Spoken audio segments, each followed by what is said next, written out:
Okay, అందరికీ నమస్కారం. ఈరోజు ఈ ఆంధ్రప్రదేశ్లో మత్స్యకార సేవలో ముఖ్యమంత్రి చంద్రబాబు నాయుడు గారు కార్యక్రమాన్ని తీసుకుని ఈ రాష్ట్రంలో ఎవరైతే సముద్రం మీద వేటాడి జీవిస్తున్నారో వాళ్ళకి 2 నెలల పాటు వేట నిషేధ సమయంలో ఆర్థిక సాయం అందించాలని చెప్పి ఒక్కరికి 20,000 రూపాయలు సాయం చేయడం జరిగింది. దానిపైన ఈ రాష్ట్రంలో ఉన్నటువంటి సముద్రం మీద ఆటపడి జీవించే ప్రతి మత్స్యకారులు కూడా ఈరోజు థ్యాంక్ యూ సీఎం సార్ కార్యక్రమం తీసుకోవడం జరిగింది. కాకినాడ పెద్ద ఎత్తున కార్యక్రమం చేస్తారు వీళ్ళందరూ కూడా ఈ రోజున. దానికి నేను కూడా పాల్గొనడం జరిగింది. ఈరోజు ఈ రాష్ట్రంలో దేశానికి స్వాతంత్రం వచ్చిన తర్వాత ఎంతోమంది ముఖ్యమంత్రులు అయ్యారండి.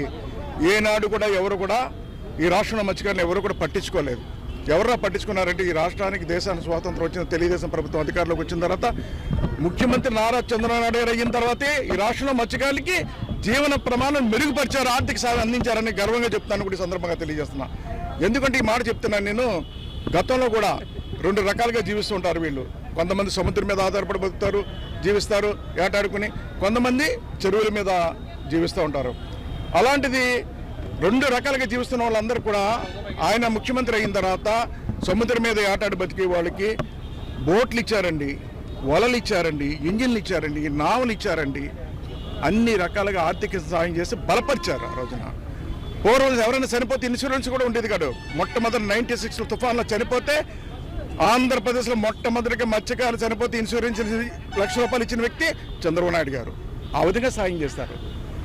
అలాగే చెరువుల మీద ఆధారపడి బతికే వాళ్ళు కూడా చెరువుల మీద చేప పిల్లలు లేకపోతే చేప పిల్లలు ఇచ్చారు ఆయన. ఆ చేప పిల్లలు పెరిగిన తర్వాత మళ్ళీ అవి పట్టుకోవడానికి వలలు ఇచ్చేవారు ఆయన. వలలు ఇవ్వడం కాదు, మళ్ళీ అవి పట్టుకెళ్ళి అమ్ముకోవాలంటే ఐస్ బాక్స్ ఉండాలి, నిల్వ చేసుకోవాలంటే ఐస్ బాక్స్లు ఇచ్చేవారు. దూరం పట్టుకెళ్ళాలంటే మార్కెట్లకి మోపడ్లు ఇచ్చారు, వ్యాన్లు ఇచ్చారు. ఆ విధంగా సముద్రం మీద ఆధారపడి బతికే వాళ్ళకి జీవన ప్రమాణాలు మెరుగుపరిచారు, చెరువుల మీద ఆధారపడే వాళ్ళకి జీవన ప్రమాణాలు మెరుగుపరిచారు. ఏమండి, గత 5 సంవత్సరాలు జగన్మోహన్ రెడ్డి ప్రభుత్వం వచ్చిన తర్వాత పూర్తిగా నిర్లక్ష్యం చేస్తారండి ఈ కులాన్ని. ఎలా నిర్లక్ష్యం చేస్తారంటే మీ అందరికీ చెప్పాలి, ఈ మాట తెలియాలి రాష్ట్ర ప్రజలందరికీ కూడా. ఎందుకంటే కొద్ది గొప్ప ఓట్లు వేస్తారు జగన్మోహన్ రెడ్డి గారికి, వాళ్ళకి కూడా తెలియాలి ఎంత అన్యాయం చేస్తారండి. ఇదే సముద్రం మీద ఆధారపడి జీవిస్తున్న వాళ్ళందరికీ కూడా ఒక వల ఇవ్వలేదు, ఒక బోట్ ఇవ్వలేదు, ఒక నావ ఇవ్వలేదు, ఎటువంటి సహాయం కూడా చేయలేదండి. అదేవిధంగా 10,000 రూపాయలు ఇస్తానందుకు కూడా సరిగ్గా ఇవ్వలేకపోయారు. ఈరోజు 20,000 రూపాయలు ఇస్తాను మాట ఇచ్చారు, మాట పక్కనకి ఈరోజు ఇచ్చారు. అదే చెరువుల మీద ఆధారపడి బతికే వాళ్ళకి జగన్మోహన్ రెడ్డి ఎంత అన్యాయం చేశాడండి. ఆ రోజున 5 సంవత్సరాల పరిపాలననండి చెరువులన్నీ కూడా ఎన్నో సంవత్సరాలు బ్రిటిష్ కాలం నుంచి వాళ్లే చేసుకునేవారు. అలాంటి చెరువులన్నీ కూడా ఆక్షన్ పెట్టేసి పెద్ద వాళ్ళకి ఇచ్చేదని చూశాడండి. 217 జీవో పెట్టి దాన్ని కూడా ఇది అన్యాయం అని చెల్తే ముఖ్యమంత్రి జగన్మోహన్ రెడ్డి పట్టించుకోలేదు. ఆ రోజున తెలుగుదేశం ప్రభుత్వం ప్రతిపక్షంలో ఉన్నప్పుడు ముఖ్యమంత్రి నారా చంద్రబాబు ముఖ్యమంత్రి గారి దగ్గరికి ప్రతిపక్షంలో ఉన్నప్పుడు వీళ్ళందరూ వెళ్తే నేను అన్ని విధాల సాయం చేస్తాను, ఆఖరికి కోర్టుకి వెళ్ళినా సరే ఈ జీవోను ఆఫ్ చేసి మీకు అండగా ఉంటానని మాట ఇచ్చి ధైర్యం ఇచ్చాడండి. ఆ రోజున మేము అధికారంలోకి వస్తే ఈ జీవో రద్దు చేస్తానని కూడా చెప్పాడు. అన్నమాట ప్రకారంగా అధికారంలోకి వచ్చారు. చెరువుల మీద ఉన్న 217 రద్దు చేసి ఈరోజు చెరువులన్నీ మత్స్యకారులు చేసుకునే అవకాశం కల్పించారు. అంటే నేను ఏమంటానంటే ఈ రాష్ట్రంలో మత్స్యకారులు ఏ విధంగా జీవిస్తున్నారు, జీవన ప్రమాణాలు ఎలా ఉన్నాయని కూడా ఏనాడు కూడా ఏ ముఖ్యమంత్రి పట్టించుకోలేదు, చంద్రబాబు నాయుడే పట్టించుకున్నాడని నేను గర్వంగా చెప్తాను కూడా ఈ సందర్భంగా తెలియజేస్తున్నా. అదే సందర్భంలో నిన్న చూశారు మీరు మత్స్యకార సేవలో ఆయన 20,000 రూపాయలు బెనిఫిషరీకి వాళ్ళకి బటన్ నొక్కి ఇచ్చేచ్చు. కానీ బటన్ నొక్కి ఇచ్చేస్తే కాదు, ప్రజల్లోకి వెళ్ళాలి. ఆ ఇచ్చే డబ్బులు వాళ్ళకి అందుతున్నాయా లేదా, వాళ్ళ జీవన ప్రమాణాలు ఏ విధంగా ఉన్నాయి, ఏ విధంగా జీవిస్తున్నారని చెప్పి కింద స్థాయికి వెళ్ళి ఆ కుటుంబాల దగ్గరికి వెళ్ళి మీరు ఎలా జీవిస్తున్నారు, మీరు ఏంటి, బోట్లకు వాడి వల్లేటి, ఎలా బోట్లు కట్టుకుంటున్నారు, ఏ విధంగా చేస్తారు అన్నీ కనుక్కునండి. ఆఖరికి ఎండి చేపల వ్యాపారం చేసుకుని ఎండి చేపలు అమ్ముకునే వాళ్ళ దగ్గర కూడా వెళ్ళి ఆ చేపలు పట్టుకుని నీ పరిస్థితి ఏంటన్నది తెలుసుకున్న ముఖ్యమంత్రి ఈ దేశంలో ఒకే ఒక ముఖ్యమంత్రిగా నేను భావిస్తున్నాను. అది నారా చంద్రబాబు నాయుడు గారి సందర్భంగా తెలియజేస్తున్నా. అంటే కింద స్థాయిలో క్షేత్ర స్థాయిలో ఈ మత్స్యకారులే కదండి, అన్ని వర్గాల ప్రజలకి, అన్ని కులాలకి క్షేత్ర స్థాయిలో వాళ్ళ జీవన ప్రమాణాలు మెరుగుపరచడానికి క్షేత్ర స్థాయిలోకి వెళ్ళి తెలుసుకున్న ముఖ్యమంత్రి ఈరోజు. అందుకే ఈరోజు ఈ రాష్ట్రంలో కూటమి ప్రభుత్వం వచ్చిన తర్వాత ఈ ముఖ్యమంత్రి గారు ఈరోజు 5 సంవత్సరాలు కాదు 15 సంవత్సరాల పాటు ఉండాలి, మన జీవితాలు బాగుపడాలని కోరుకుంటున్నారండి. నేను చెప్పే మాట కాదు, ఇది ప్రజలు చెప్తున్న మాట. ఎందుకంటే 5 సంవత్సరాలు ఉంచుతున్నాం, ఈయన ఎంతో అభివృద్ధి చేస్తున్నాడు, మళ్ళీ మధ్యలో వేరే వాళ్ళు వస్తున్నారు, అభివృద్ధి అంతా ఆగిపోతుంది. ఈ విధంగా కరెక్ట్ కాదు. ఈయన విధంగా ముందుకు తీసుకెళ్లాలన్న ఆలోచనతో ప్రజలు ఇప్పటికే డిసైడ్ అయి ఉన్నారు. ఈ రోజున ఇంకెవరు మాయ మాటలు నమ్మరండి. క్షేత్రస్థాయిలో అన్ని వర్గాల ప్రజలకి, అన్ని కులాలకి న్యాయం జరగాలన్నా, అభివృద్ధి జరగాలన్నా ఈయన ముఖ్యమంత్రిగా ఉండాలి, 15 సంవత్సరాల పాటు పరిపాలన చేయాలి, ఈ రాష్ట్రం బాగుండాలని కోరుకున్నారు ప్రజలు. ఈ రోజున థ్యాంక్ యూ సీఎం సారు. ఏదైతే మత్స్యకారులు కార్యక్రమం తీసుకున్నారో, బోటు ఓనర్స్, కళాసులు వీళ్ళందరూ లబ్ధి పొందిన వాళ్ళు కార్యక్రమం తీసుకున్నారో వాళ్ళందరి తరపున, ఈ రాష్ట్రంలో మత్స్యకారులు అందరి తరపున thank you CM sir Chandrababu Naidu గారికి ధన్యవాదాలు తెలియజేసుకున్నాను.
సార్ పై చూడండి,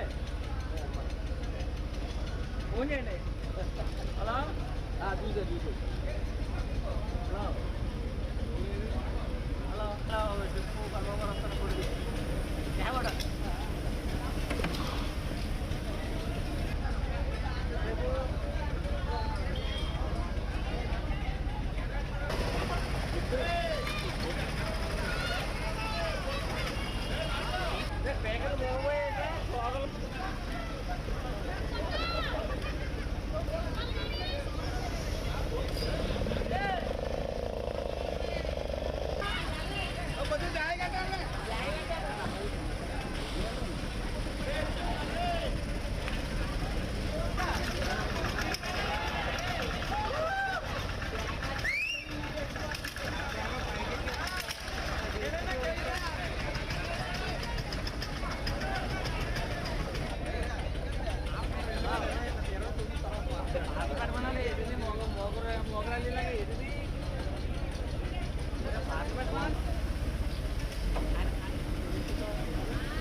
ఓకే, అందరికీ నమస్కారం.